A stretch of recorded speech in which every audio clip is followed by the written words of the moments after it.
Le vorbea despre creșterea oilor și le spunea că un om care are 100 de oi și rătăcește una dintre ele, ea pleacă din turmă, răzleață, cel ce are această turmă pune 99 de oi în siguranță și merge de-o caută pe cea una și când o găsește, mare e bucuria, căci întregul era iarăși împreună.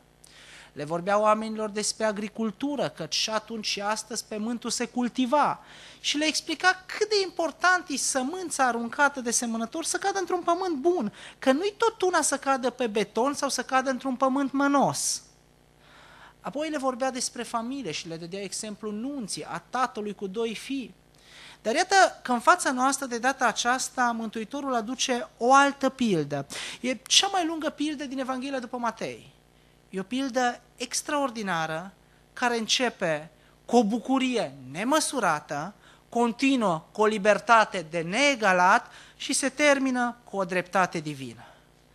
Pentru că pilda începe pe un ton de bucurie, apoi continuă pe un ton de libertate, fiecare face ce vrea, dar se termină prin dreptatea lui Dumnezeu. Pilda aceasta și ea are un adevăr central. Și adevărul acestei pilde e că Dumnezeu ne cheamă pe toți și ne oferă tuturor oportunitatea de a face ceva pentru El. Ăsta e adevărul central a pildei pe care am citit-o. Pilda duce în fața noastră un stăpân care și-a chemat robii și-a împărțit robilor săi avuția lui, căci el plecase pentru o vreme îndelungată, nu scurtă, îndelungată, într-o zonă îndepărtată. Pilda ne spune că după multă vreme stăpânul a venit înapoi și și-a chemat robii să discute, să vadă ce au făcut cu ceea ce le-a încredințat. Vedeți, pilda începe cu acest ton general de bucurie. Toată lumea primește. Nimeni nu rămâne fără să primească. Toți robii au primit câte ceva. Noi oamenii suntem bucuroși când primim ceva și atunci când primești ceva, dincolo de valoarea lucrului primit, e bucuria că ai primit. Uitați-vă la un copil când îi dai o bomboană. Cât de bucuros e. Vă spun sincer, fratele Albert are obiceiul, mai duce bomboane cu el și îmi dă mie o bomboană. Și mă bucur și eu de bomboana pe care mă dă fratele Albert. Astăzi am dat eu. Că am avut eu la mine bomboane. Dar lucrul e nesemnificativ. Situația, în schimb, produce bucurie. Când te întâlnești cu cineva și îți spune, hai să stăm la o cafea să mai povestim, nu e o valoare, dar situația în sine e de bucurie. Când primești ceva, te bucuri. Așa începe și această pildă. Toți se bucură că primesc. Încă de la început vedem că toți primesc. Dumnezeu nu face niciodată discriminare. În ochii lui Dumnezeu prețul nostru e egal. Chiar dacă aici pe pământ unii suntem mai bogați și alții mai săraci, unul cu un statut social mai înalt, altul cu un statut social mai modest, în ochii lui Dumnezeu toți valorăm la fel. Sângele lui Iisus Hristos. Pentru fiecare dintre noi, Tatăl a dat pe unicul Său Fiu să moară. Pentru fiecare dintre noi există jertfa lui Hristos. În ochii lui Dumnezeu nu există discriminare. Toți au primit câte ceva. Vedeți? Am putea aici interpreta talentul în multe feluri. Unii îl interpretează ca fiind viața însăși, alții ca talentul cu care ne-a înzestrat Dumnezeu, alții ca oportunitățile pe care Dumnezeu ni le-a dat, posibilitățile de a face ceva. Interpretați-l cum vreți, adevărul e același. Dumnezeu tuturor ne-a dat ceva. Și în lucrarea lui Dumnezeu, fiecare din noi poate face ceva pentru lucrare. Și cum spunea fratele, unul e specialist în predicare, altul în mânuitul drujbei, dar fiecare poate face ceva pentru Dumnezeu. Adeseori însă se confundă talentul cu talentul. Talentul este aptitudinea nativă cu care te naști. Tu poți cânta extraordinar, la cântecul tău să plângă frații. Dar dacă nu o faci pentru Dumnezeu, e numai talent, nu talant. Pentru că talentul e punerea talentului în slujba lui Dumnezeu. E punerea talentului la dispoziția lui Dumnezeu, spre slava, gloria și cinstea lui Dumnezeu. Atunci când eu evidențiază talentul, lucrul acesta, să știți, nu e talent. Talent e atunci când talentul spiritualizat e pus la dispoziția lui Dumnezeu. Primul lucru ce îl vedem, că toată lumea primește. Al doilea lucru pe care îl vedem, că fiecare privește în mod individual. Stăpânul ar fi putut să zică, uite aici o pungă cu 8 talanți, împărțiți-vă între voi. Dar nu, îi ia pe fiecare și în mod individual, unuia îi dă 1 talent, altuia îi dă 2 talanți, altuia îi dă 5 talanți. În mod personal, fiecare primește de la stăpân. Știți de ce? Pentru că și răspunderea și judecata e tot personală. Nu vom fi judecați la grup, ci în mod personal fiecare. De aceea unele scuze prin care noi ne raportăm la cei din jur, dar și ăla face, dar și ăla face, dragii mei, judecata va fi în mod personal. Pentru că și investiția lui Dumnezeu în noi e tot în mod personal făcută. Apoi, stăpânul face această investiție în mod corect. Toți, personal și corect. Fiindcă Sfânta Carte îi spune că i s-a dat fiecăruia după puterea lui. Știți, e mare lucru să-ți vezi locul în slujirea lui Dumnezeu. Eu dacă aș dori ceva bisericii dumneavoastră, îi se oferească Dumnezeu de oameni care se slujească unde nu-s chemați. E groaznic să ai un om fără voce care să te streseze cu cântecele lui și să nici nu-l poți supăra. E groaznic să fie oameni nechemați să predice, să încerce să încoarde nervii celor din sală prin un fel de-a lui de a crede că e predicator. E foarte greu. E mare lucru să-ți dai seama unde te cheamă Dumnezeu în slujire. Că fiecăruia Domnul dă după puterea lui, nici prea mult, dar nici prea puțin. Pentru că, dragii mei, dacă tu ești de 2 talanți și vrei să fii acolo unde e necesar 5 talanți, tu n-ai cum să dai randament. Lucrarea nu-i făcută bine. Dar nici nu poți fi acolo unde e un talent, pentru că aia înseamnă risipă din investiția lui Dumnezeu în tine. E foarte important Dumnezeu să ne dea lumina și să înțelegem unde trebuie să fim în trupul lui Hristos. Că urechea nu poate fi nas și nici gura nu poate fi mână. Fiecare își are rolul lui și Dumnezeu să ne ajute să înțelegem lucrul acesta. Stăpânul dă fiecăruia, la toți, personal, corect, fiecăruia după puterea lui și mai dă cum? Din generozitate. E foarte important să înțelegem ce înseamnă cei 8 talanți. Prima dată când am citit textul anul trecut, când am studiat acest pasaj, 8 talanți mi-am imaginat deja fisele de parcare din centrul Aradului. 8 bănuți e jumătate de oră de parcare în centrul Aradului. Mi-a dat senzația aia de ieftin, de puțin. 8 monede, nici măcar o cafea, că la o cafea bagi 10, bagi 1 leu întreg. Aveam senzația aia de puțin. Însă studiind să înțeleg ce înseamnă talanții, mi-am dat seama și am găsit scris cum că un talent valora 6.000 de dinari. Un dinar era plata omului pentru o zi de lucru. 6.000 de dinari este 20 de ani de lucru. Deci cel ce primise un talent a primit munca pe 20 de ani în avans. Cel ce primise 2 talanți a primit munca pe 40 de ani în avans. Iar cel ce primise 5 talanți, munca pe 100 de ani în avans. Și cel ce primise 1 talent a fost îmbogățit de stăpân. A primit 20 de ani de muncă în avans. Și cel mai bun credit pe care putem noi lua cu cardul ăsta când îl bageți de pe 3 luni. Omul acesta primise pe 20 de ani munca în avans. Căci stăpânul n-a dat din sărăcia lui. Când a plecat într-o țară îndepărtată, stăpânul nu s-a pus să facă ordine în garderobă să zică haina asta e pătată, o dăm în numele Domnului, papucii ăștia rupți, dă-i în numele Domnului, ăștia-s beliți, nu-i mai scoatem cu cremă, dă-i în numele Domnului. N-a făcut-o așa. A dat din generozitate, nu din sărăcie sau din ce a vrut să recicleze. Nu! Din generozitate, a dat din bogăția lui. Au primit toți, în mod personal, au primit corect după puterea lui și din generozitatea stăpânului. Până aici, pentru toată lumea e bucurie. Stăpânul pleacă. De aici, fiecare face ce vrea cu ceea ce a primit.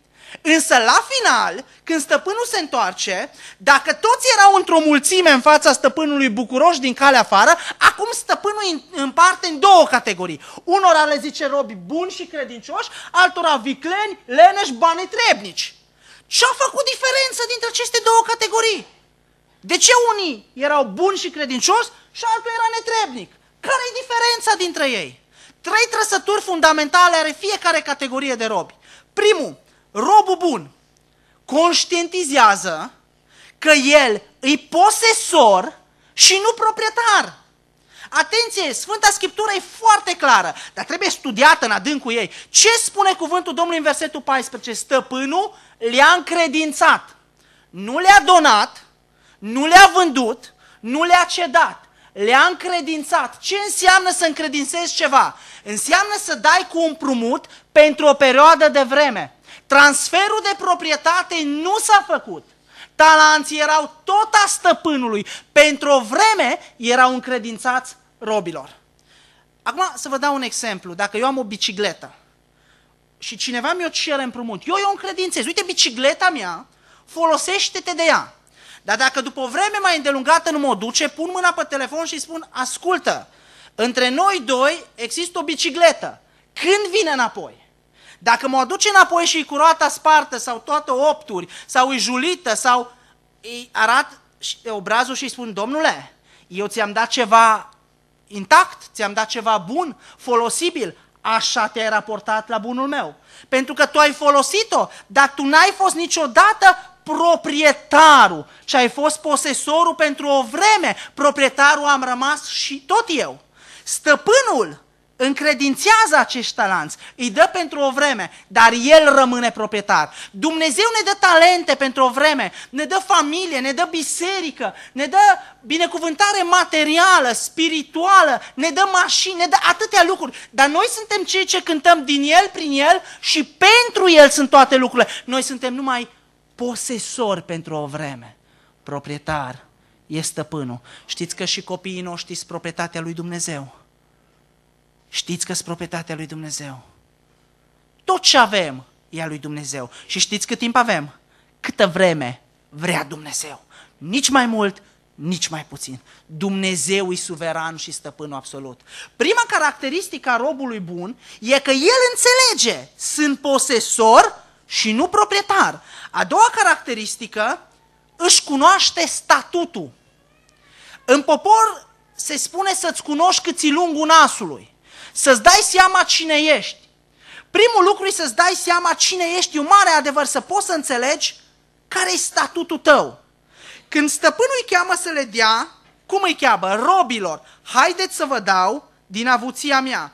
Când îi cheamă la socoteală, cum le spune? Patronilor? Bogaților? Domniile voastre? Nu, spune că atunci când s-a întors, stăpânul și-a chemat tot robii. Că statutul lor n-a fost diferit. Și când au primit, și când au fost chemați la socoteală, ei tot robi au fost înaintea stăpânului. Dragii mei, noi am fost creați să fim în subordonare înaintea lui Dumnezeu. Omul nu se poate conduce. Dumnezeu când l-a creat pe om, l-a creat în subordonare înaintea lui Dumnezeu. El trebuia să depindă de cineva, trebuia să se raporteze la cineva. Adam și Eva depindeau de întâlnirea cu Dumnezeu din răcoarea dimineții. Era farmecul vieții lor acolo. Șarpele când a venit și a zis Evei, n-ai voie să mănânci din niciun pom, că așa vine diavolul, așa. N-ai voie din niciun pom, așa-i? Ba da, am din toți voie, doar din ăla Dumnezeu mi-a zis să nu mănânc, că în ziua în care voi mânca voi muri. Nu, Eva, nu e așa. În ziua în care vei mânca, vei fi ca Dumnezeu, nu vei mai depinde de El, tu vei fi stăpân absolut, tu vei fi Dumnezeu. Alții vor depinde de tine, tu nu vei mai depinde de nimeni. Mănâncă! Și au mâncat. Și în ziua în care au mâncat, ce s-a întâmplat? Au depins mai tare pentru că au început să le fie frică. De cine? De Dumnezeu de care ei credeau că nu vor mai depinde niciodată.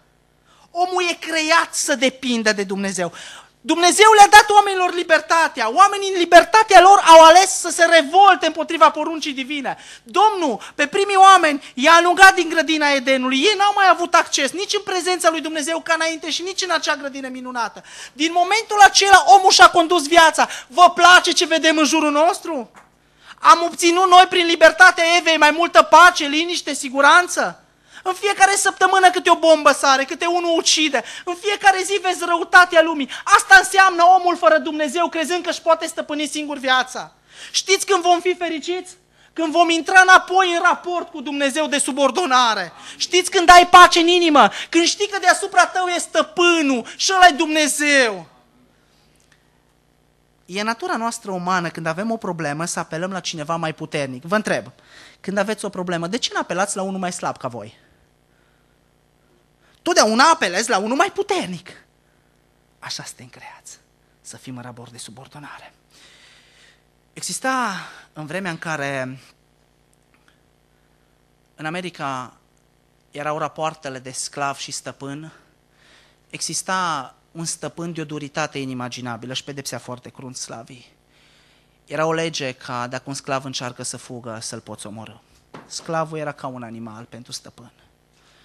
Nici măcar nume n-aveau, aveau numere. Unul dintre acești sclavi purta numărul 50. Nu conta numele lui, conta doar numărul pe care îl purta. Visul lui era să fie liber, visul lui era măcar o dată în viață să se culce seara sătul și în haine curate. Ăsta era visul lui. Dar pentru asta înțelegea că trebuie să fugă de pe plantația stăpânului. Pentru că acolo unde era în sclavie, cunoștea numai asprimea, duritatea și înfometarea din partea stăpânului.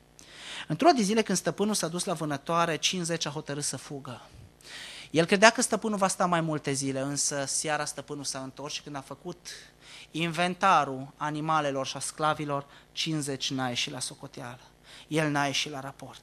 Și-a dat seama că a fugit și a spus camarazilor săi de vânătoare, de data asta vom vâna mai mult decât un animal, vom vâna un sclav. Și au pornit în goană pe drumul pe care au înțeles de la ceilalți sclavi că a fugit 50. 50 și-a dat seama, văzând norul de praf din spate, că stăpânul se întorsese și acum îl urmărea. Fugea cât putea, cât îl țineau plămânii. Scopul lui era să ajungă la proprietatea vecină, pentru că dacă ajungeai la un alt proprietar și acela te accepta în curtea lui ca sclavul lui, tu puteai rămâne acolo în sclavie. Ajunge în curtea stăpânului vecin, intră în curtea acestuia, cade la picioarele acestuia cu fruntea la pământ și îi spune: Domnule, eu fug de pe plantația vecinului dumneavoastră, te rog, acceptă-mă să fiu sclavul tău. Fac orice, acceptă-mă să fiu sclavul tău. Nou stăpân se uită la el, îi milă de el, timp în care intră vechiul stăpân cu tropote în curte, cu armele trecând în aer să-și ia înapoi animalul, că atâta valora pentru el. În momentul acela, nou stăpân îi explică vechiului stăpân că sclavul îi aparține, de bunăvoie a venit sub conducerea lui și nu îl va da înapoi. Vechiul stăpân pleacă furios, amenințând că o să-l omoare dacă o să-l prindă. 50 acum, după ce se vede în fața noului stăpân, își ridică ochii, se uită spre nou stăpân și îi zice: stăpâne, ce să fac? Dar stăpânul poruncește să-i se dea o haină nouă și să-i dea să mănânce cât poate mânca. Mănâncă 50 cum nu mâncase în viața lui. Era cu burta plină. Pentru prima dată cunoscuse sentimentul de sătul și mâncare bună. Și după ce, frumos îmbrăcat și hrănit bine, ajunge în fața stăpânului, îi întreabă: și acum eu ce trebuie să fac? Și stăpânul îi arată poarta, zice: ești liber să faci ce vrei, dacă vrei du-te, ești liber. Visul lui se împlinise, 50 devenise liber, și sătul și haine noi. Fugise înspre poartă, dar când ajunsese în dreptul porții, îl străfugera o idee. Dincolo de poartă, e tărâmul vechiului stăpân, mă va omorâ. Dincoace de poartă sunt respectat, mi-e bine, sunt hrănit, sunt om, dincolo sunt animal. Voi rămâne la acest stăpân și voi rămâne ca robul lui. Și se întoarce și îi spune noului stăpân: acceptă-mă ca robul tău. Dragul meu, oare dacă am stat să ne uităm la tabloul convertirii noastre, nu-i dincolo de ușa sfințeniei vechiul stăpân care vrea să ne omoare, care vrea să ne distrugă? Iar noul stăpân Iisus Hristos se comportă cu atâta blândețe, bunăvoință și generozitate cu noi? Nu suntem și noi ca acești 50? Iisus Hristos le spune ucenicilor: nu vă mai numesc robi, voi sunteți liberi. Dar Pavel, când se prezintă, nu se prezintă ca liber, ci zice: eu rob al lui Hristos. Nu-l contrazice pe Mântuitor, ci din contră întărește spusele lui Iisus. Iisus m-a dat libertatea să aleg cui să slujesc, dar voința mea, eu o supun voinței lui și devin robul lui. Eu sunt robul lui Hristos în libertatea mea. Robul bun, robul credincios, își cunoaște statutul de rob. Dragul meu, un rob nu poate ridica vocea împotriva stăpânului. Un rob nu-și poate refuza stăpânul. Voința stăpânului e lege pentru rob. Dacă suntem robii lui Hristos, atunci ideea de a nu fac treaba asta, acum n-am chef, poate mâine, las că data viitoare mă implic, las că fac eu asta, o să o fac o altă dată. Asta nu se mai poate. Statutul tău de rob face din voia lui Hristos prioritatea vieții tale. Face prioritate. Și al treilea lucru, robul bun lucrează știind că stăpânul se întoarce. Cuvântul Domnului ne spune în versetul 16: cel ce primise 5 talanți, îndată Nu mâine, nu poimâine. E natura poporului român să înceapă lucru cu o pauză. Robul acesta nu. Îndată pune în negoț talanții. Îndată. Apoi cel ce primise 2 talanți, versetul 17, tot așa cum ca și primul. Îndată. Ei n-au pierdut timpul pentru că stăpânul se întoarce. Omul credincios, cel ce lucrează pentru Dumnezeu, nu pierde timpul. Dumnezeu n-are pensionari și șomeri. Așa ceva la Dumnezeu nu există, nici asistat social în lucrare. Fiecare face cât poate. Unuia i s-a dat mai mult, altuia mai puțin, dar fiecare face ceva pentru Dumnezeul lui. Îndată robii pun în negoț. Vedeți? Aici e o problemă. Brâncuș spunea un lucru, un mare adevăr. Talentul este ieftin, că te-ai născut cu el. Dedicarea costă.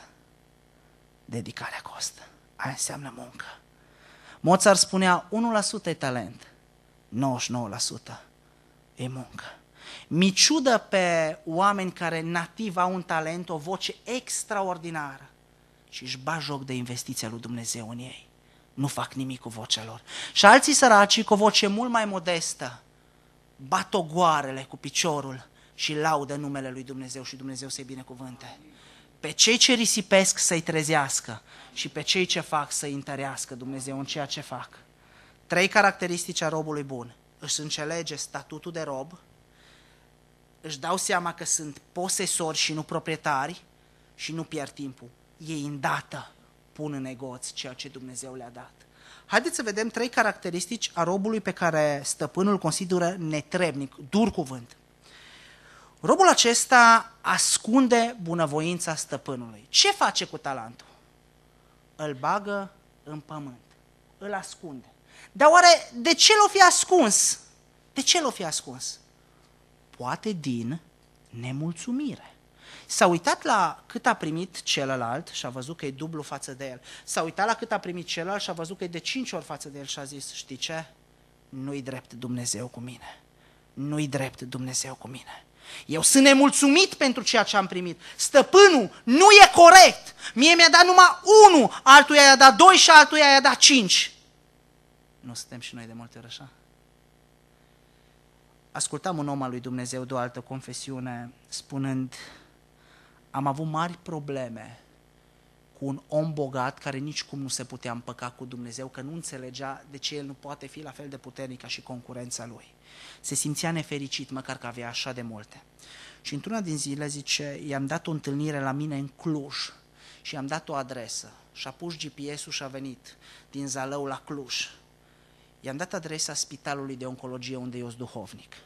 Și l-am luat și l-am plimbat o oră printre saloane și ce cum erau saloanele ca și cușetele de tren, îi spuneam, ăsta e în fază terminală, ăsta o mai duce cam un an după cum spun medicii, ăsta n-are pe nimeni acasă, e vai de el.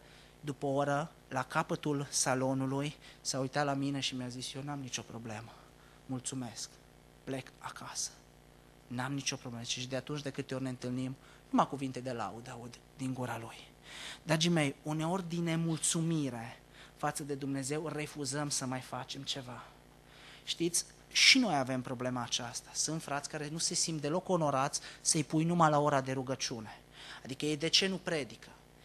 Pentru unii din ei și ora de rugăciune e mult, dar nu le poți spune lucrul acesta, că îi jignești. Dar să știți că e mare lucru să poți să dai un îndemn și biserica în 5 minute cât tu ai îndemnat să se roage. De multe ori ne chinuim 45 de minute într-o predică și nu obținem o rugăciune finală. E o mare însărcinare unui om să-i dai timp puțin să motiveze la o rugăciune mare. E o mare însărcinare. Altora li se pare că să te ocupi numai de sonorizare sau să te ocupi de lucruri care nu sunt atât de vizibile, e un lucru destul de, adică nu-i de prima mână. Ați auzit de John Will vreodată, de școala jerpeliților, este un curent creștin din Londra. Știți cum s-a născut curentul acesta? Dintr-un primar. Omul acesta făcea foarte multe lucruri caritabile. Era bogat și făcea foarte, foarte multe lucruri caritabile. Dar s-a întâmplat că odată, în timp ce se plimba cu iahtul lui personal, a căzut de sus de pe catarg și a căzut în cap și și-a rupt coloana vertebrală. Coloana vertebrală fiind ruptă în perioada aceea, nu erau nici măcar mijloacele de astăzi și a fost pus în gips, discutăm de circa 100 și de ani în urmă, a fost pus în gips, însă după un an și ceva care a stat în gips, i s-a sudat oareși cum oasele, dar mâinile și picioarele i-au rămas contorsionate. Soția l-a părăsit, a pierdut primăria Londrei, copiii erau rușine, îi ziceau că e un paianjen tata, ei rămăseseră cu bogăția și faima tatălui de altă dată și John Will, spre a nu-și deranja soția care nu se mai uita spre el, spre a nu-și deranja copiii cărora le era rușine cu fostul primar de altă dată, s-a retras sub podul Londrei. Își câștiga existența din tălpi de papuci, făcea tălpi de papuci. Făcea tălpi de papuci pentru cine? Că n-avea clienți mari, avea clienți cerșetori, oamenii săraci, oamenii simpli. Dar unul dintre ei a dat într-o zi o Biblie și filantropul de altă dată, care făcea multe donații, dar fără să-L aibă pe Dumnezeu în centru atenției, acum ajunsese să-L cunoască pe Dumnezeu. Așa de fascinat a fost de Dumnezeu încât a început să spună și altora despre Dumnezeu și tot mai mulți cerșetori, tot mai mult boschetari a zilelor de atunci se pocăiau și se întorceau la Dumnezeu. Ba mai mult, din ei a început să trimită în misiune, în India, în Asia, de acolo de sub podul Londrei, au primit o sală, au făcut un institut biblic, la forma care era atunci o școală biblică, școala jerpeliților, îi zicea, în istoria creștinismului găsiți lucrul acesta. Când a murit, erau deja sute de oameni care s-au convertit prin el. Impactul lui ca evanghelist a fost mult mai mare decât ca și primar. Când a murit, a fost dus cu alai și astăzi există mormântul lui în Londra. Și știți ce scrie pe piatra de la capul mormântului? Aici odihnește robul lui Dumnezeu John Will, căruia lumea nu i-a dat nimic, lăsându-l pe Dumnezeu să-i dea totul. Dragii mei, robul bun nu-i ca și cel rău, ăsta rău e nemulțumit, el crede că merită mai mult. Poporul român nu e un popor sărac, e un popor nemulțumit. Să vă dau un exemplu. În urmă cu câțiva ani, aveam o Dacie, când dădeai cu o ușă să deschideau celelalte. Ușa de la mașină, și nu vă exagerez, era o coadă de mătură, am băgat-o prin mâner, era o Dacie galbenă, i-am pus și nume. Avea nume, fratele Albert știe. Meream în misiune cu mașinile lui. Că nu aveam cu ce să merg. Era vai de ea. Timpul a evoluat. Mi-am luat o altă mașină. M-am simțit extraordinar. Problema era că frații își luau mașini mai bune ca a mea și începeam să mă simt sărac, fiindcă mașina mea era mai ieftină ca altuia. M-am luat mai scumpă. Dar frații nu s-au lăsat și-au luat și mai scumpă și iară m-am simțit sărac. Problema noastră nu-i sărăcia, e comparația. Trăim în comparație tot timpul cu alții. Nu-i problemă că tu n-ai. Important e să n-aibă nici vecinul, că atunci nu te mai simți sărac. Dacă are vecinul, tu deja te simți sărac. Problema e că noi trăim în comparație și de aici se naște nemulțumirea. De aici se naște nemulțumirea. Dacă ne-am uitat și noi în jos, dar totdeauna ne uităm în sus, nu știu, în sus trebuie să te uiți numai la Domnul, dacă ești în viața de zi cu zi, trebuie să te uiți în jos, că așa e smerenia. În jos. Știți? Dacă vom ajunge să ne uităm la cei ce n-au, am fost acum 2 săptămâni de la Bocșa în sus, dincolo de Ocna de Fier. Fratele mi-a spus să vin din timp. Eu n-am înțeles ce înseamnă din timp. Am avut 28 de kilometri pe potecă de vreo 2 metri și atât așa am mers. O oră și 20 de minute am făcut. E o sărăcie ca acolo. N-am văzut nici în Oltenia. Nici în Oltenia n-am văzut. Din 3500 de oameni era și primarul în sală, dar nu dădeai 2 bani cum era îmbrăcat. Din 3500 de oameni lucrează 122. E o sărăcie ca acolo. N-am văzut în țară și am umblat mult în țara asta. Oameni săraci. Când am venit acasă, așa m-am simțit de bogat. Din când în când e bine să mai fac. Când sunteți nemulțumit de starea financiară, mergeți și vizitați zonele sărace. Când cârtiți împotriva lui Dumnezeu că sunteți iară răciți și tușiți de 2 ori pe zi, mergeți într-un spital. Când vi se pare că e grea viața voastră, că nu mai puteți, faceți o vizită în cimitir. Și pe urmă să vedeți cum se schimbă toate prioritățile. Și ce bucuroși o să fiți că încă mai trăiți. Robul rău e nemulțumit. El e și răzbunător. Adică nu mai fac nimic. M-am săturat. Dar nu se poate așa ceva. Numai 20 de ani de muncă în avans. Dar numai atâția. Dar nu se poate. Știi ce? Gata, cu mine ai terminat-o. Cu mine nu mai fac. Nu suntem și noi aia care ridicăm de multe ori, în loc să ridicăm mâna, ridicăm pumnul spre Dumnezeu. De ce, Doamne? Dar de ce mie? Asta e mândrie. Dar de ce nu ție? Dar de ce nu ție? De ce mie, Doamne? Uite că așa. Și o să ajungem imediat și acolo. Robul rău este nemulțumit, răzbunător, ascunde bunăvoința. E și leneș, că totdeauna răzvrătirea se ascunde în lene. Să vă uitați, nepocăința și lene merg mână-mână. Eu n-am văzut pocăit leneș. Asta să fie clar. Dacă ești leneș, nu mai spune că ești pocăit. N-am văzut pocăit leneș. Să știți că Dumnezeu nu binecuvântă somnul, El binecuvântă munca. El binecuvântă pe cel ce face ceva. El binecuvântă lucrarea mâinilor tale. El așa spune. Noi de multe ori ne-am obișnuit să încurajăm lenea. Nu sunt împotriva cerșetoriei. Dă omului care n-are, dă-i cât să-și ia o pită și învață-l să-și o facă. Dar cât timp ziarele scriu angajăm, nu-i nimeni care să moară de foame. Pagini, e adevărat, sun și zice că îți dă 8 milioane și tu zici, pentru 8 milioane nu mă scol. Ba, scoală-te, du-te pentru 8, arată că ești bun, că nicio firmă, dacă ești bun, nu te lasă să pleci, îți dă mai mult să nu pleci. Și apoi, du-te pe 8, Domnul poate scoate pe 10. Dar acum ce-ai vrea să-ți scoată? Banchier din prima? Iertați-mă, dar e realitatea vreții în care trăim noi. Totdeauna nepocăința și lenia merg mână-mână. Ce îi spune stăpânul?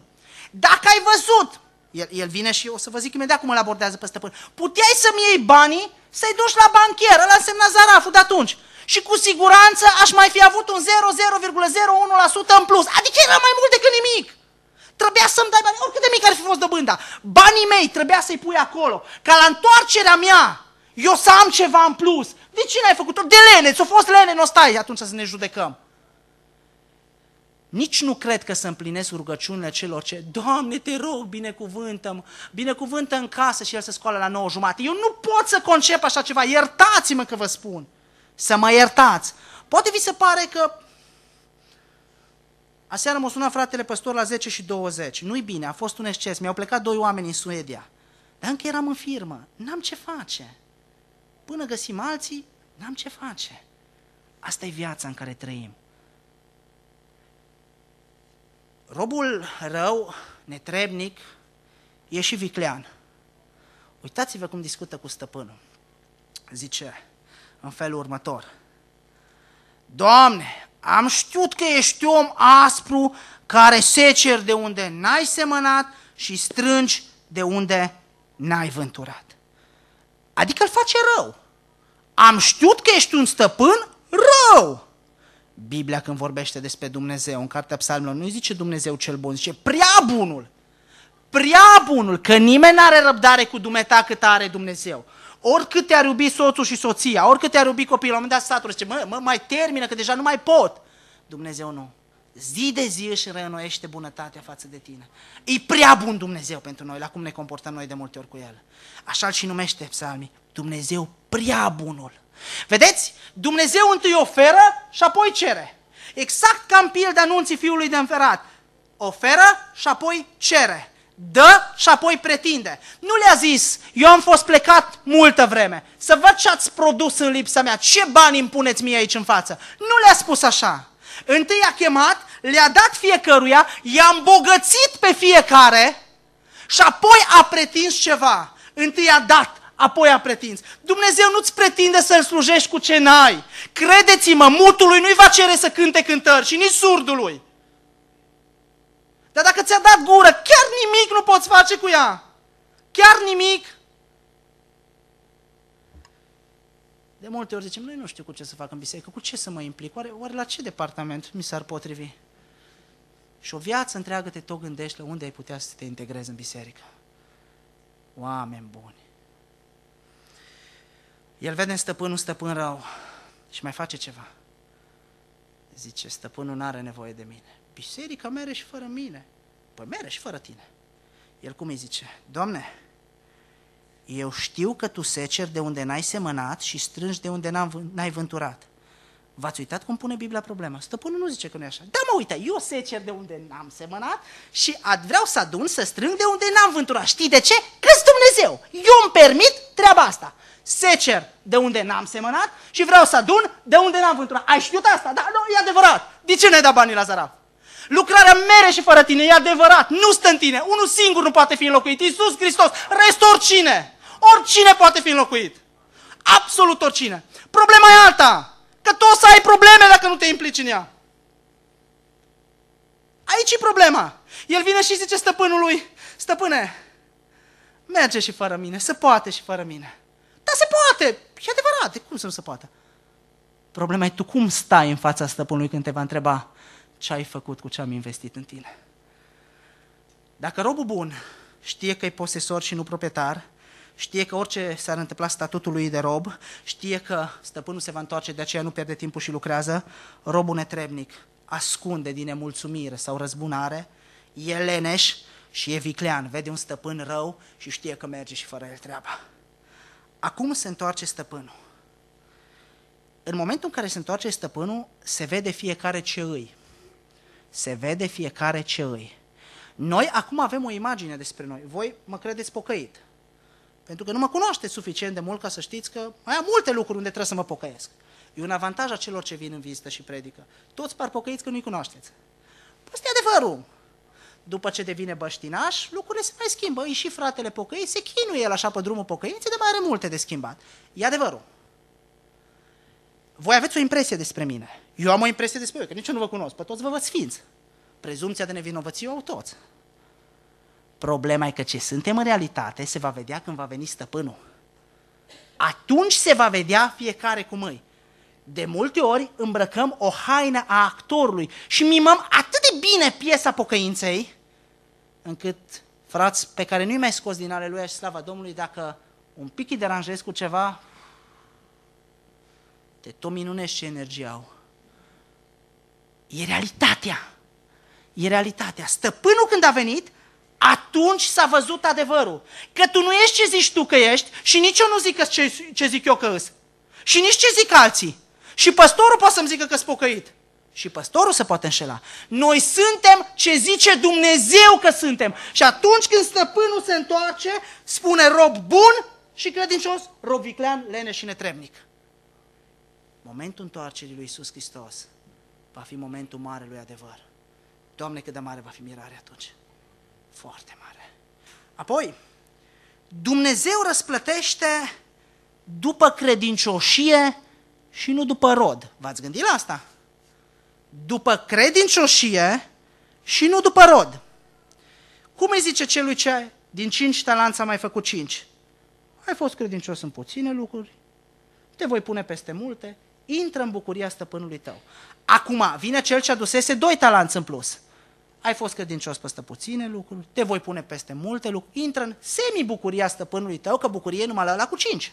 Așa zice? Nu! Toți au intrat în aceeași bucurie. Pentru că Dumnezeu nu-ți pretinde mai mult decât ți-o dat. De aceea, judecata nu va fi după rod, ci după credincioșie. Eu nu cred că, ca și predicator, am o mai mare răsplată ca și fratele Albert care se roagă pentru mine. Nu cred asta.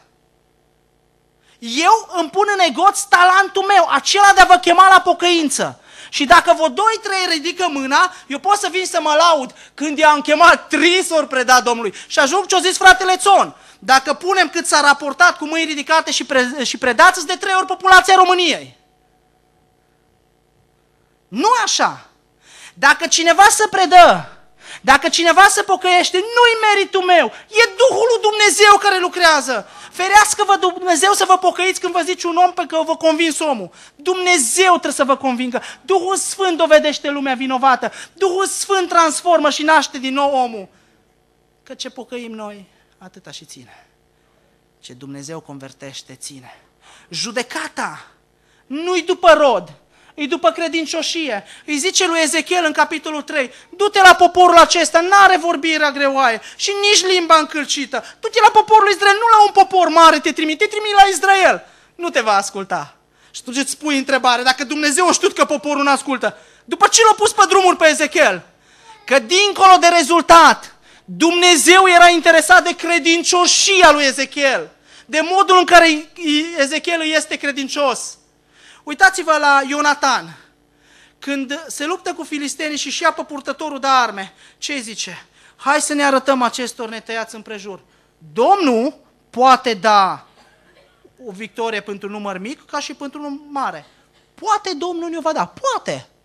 Poate da, poate nu. Ședrac, Meșac și Abednego în fața cuptorului de foc. Poate ne scapă Domnul, poate nu. Dincolo de rezultat, e importantă credincioșia noastră, că Dumnezeu răsplătește în baza credincioșiei. Și apoi Dumnezeu totdeauna dă o răsplată mai mare decât se cuvine. Totdeauna. Noi de obicei foarte rar se mai lasă ciubuc astăzi. Îi 6 lei de plătit, 6 dai, pentru că așa-s vremurile. Deși sancționează dacă lași. Așa îi. Dumnezeu face altfel. Ai fost credincios peste puține. Eu îți dau multe. Ai fost credincios peste puțin. Eu îți dau mult. Mult! Pentru că Dumnezeu, încă de la început v-am spus, dă cu generozitate. Dragii mei, vreau să recapitulăm, să ne apropiem de sfârșit. Adevărul central al pildei, Dumnezeu ne cheamă pe toți să facem ceva și nu numai că ne cheamă, ne oferă tuturor posibilitatea de a face. Niciunul dintre dumneavoastră nu o să aveți scuza, am vrut să-L slujesc pe Domnul, dar n-am avut unde. Cine n-are unde, să-L întreabă pe păstor, să vedeți ce mulți sectori. N-am avut cum, dar stai liniștit, problema ta e să vrei, îți spunem noi cum. Nu e o problemă. Toți avem posibilitatea și toți avem și oportunitatea. Stăpânul ne-a chemat pe toți și am fost bucuroși când tuturor ne-a dat în mod personal, ne-a dat din generozitatea Lui, ne-a dat corect, ne-a dat locul care îl meritam, nici mai mult, nici mai puțin. Apoi, stăpânul a plecat într-o țară îndepărtată și a stat mult timp. Zăbovește venirea lui Hristos, dar e reală, va veni. El nu întârzie, vine atunci când trebuie să vină, vine atunci când e momentul. Noi lucrăm, dar în funcție cum lucrăm, vom fi și judecați.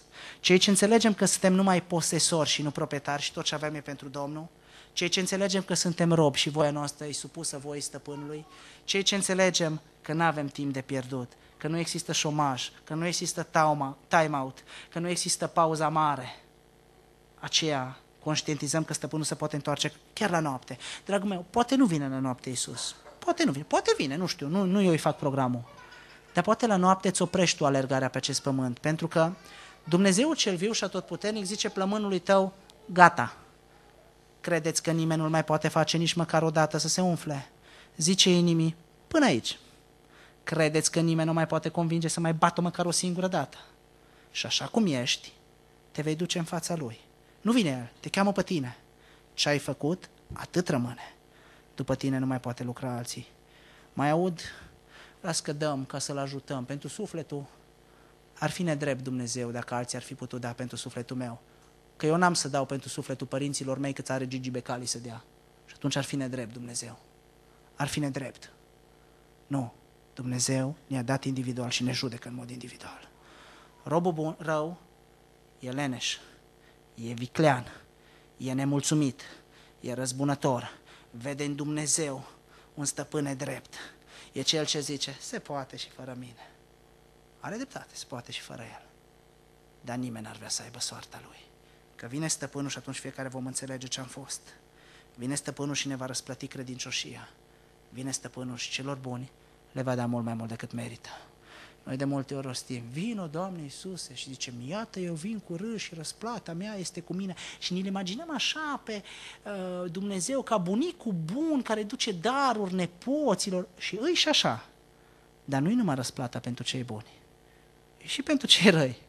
El vine deopotrivă să-i cheme și robii buni, dar și pe cei vicleni, trebnici și leneși. Și fiecăruia de răsplata. Fie ca Dumnezeu să ne facă să înțelegem unde trebuie să ne situăm, ca și aici și în eternitate să ne fie bine. Amin.